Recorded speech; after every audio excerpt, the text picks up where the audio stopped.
Paris Olympic 2024 में भारत को आखिरकार रेसलिंग का मेडल मिल ही गया। हरियाणा के झज्जर जीके के बेटे अमन शरावत ने यहां कमाल कर दिखाया।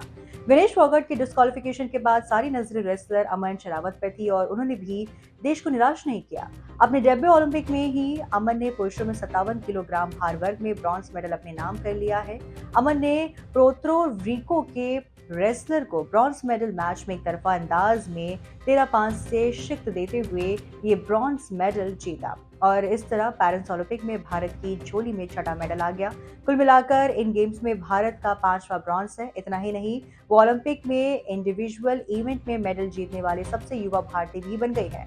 अमन की जीत से उनके पैतृक गांव में जश्न का माहौल है। गांव बिरोहड़ में लोगों ने एक दूसरे को मिठाई खिलाकर एक दूसरे को शुभकामनाएं दी। अमन की कुश्ती देखने के लिए झज्जर के बिरोहड़ गांव में स्थित उनके घर के बाहर एक बड़ी स्क्रीन ग्रामीणों की ओर से लगाई गई थी। अमन का खेल देखने के लिए रात के समय करीब आधा गांव स्क्रीन के सामने उसकी जीत की दुआएं मांगता हुआ दिखाई दिया। ओलंपिक खेलों के इस मुकाबले की शुरुआत में क्रूज ने अमन को मैच से बाहर करते हुए 1 पॉइंट ले लिया था। अमन ने भी पलटवार करते हुए जल्द ही लेग अटैक करते हुए उन पर 2 पॉइंट हासिल कर लिए। पहले पीरियड में ऐसा ही कड़ा मुकाबला चलता रहा और क्रूज ने दोबारा 3-2 की बढ़त ली, लेकिन अमन ने फिर वापसी की और 2 पॉइंट बटोरते हुए 4-3 की बढ़त ली। 3 मिनट के पहले पीरियड में आगे रहने के बाद दूसरे पीरियड में भी अमन ने जल्द ही स्कोर को 6-3 कर दिया। इसके बाद तो बस अमन का ही जलवा रहा और उन्होंने 7 पॉइंट और हासिल किए। इसके दम पर 13-5 से उन्होंने ब्रॉन्ज अपने नाम कर लिया। अमन शरावत के परिजनों का कहना है कि अमन के वापस भारत लौटने पर उसका जोरदार स्वागत किया जाएगा।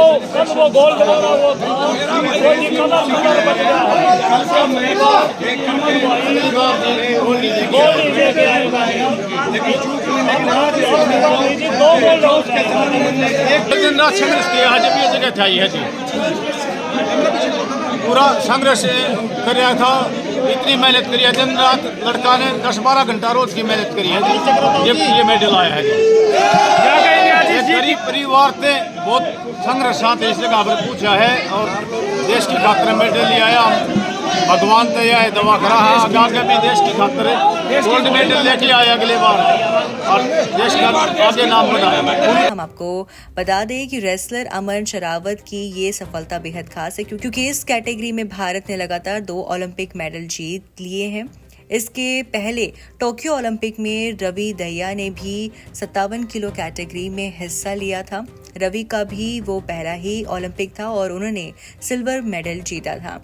इससे भी ज्यादा खास बात यह है कि अमन दिल्ली के छात्रसाल स्टेडियम में रवि के साथ ही ट्रेनिंग करते रहे और उन्हें अपना गुरु मानते रहे हैं। इस बार उन्होंने नेशनल ट्रायल्स में रवि दहिया को ही हराकर क्वालिफायर्स में जगह बनाई थी और फिर पेरिस ओलंपिक का टिकट हासिल किया था। ओलंपिक गेम्स में अमन शरावत के इस बेहतरीन उपलब्धि के साथ ही भारत ने रेसलिंग में लगातार 5वें ओलंपिक में अपनी सफलता का सिलसिला जारी रखा है।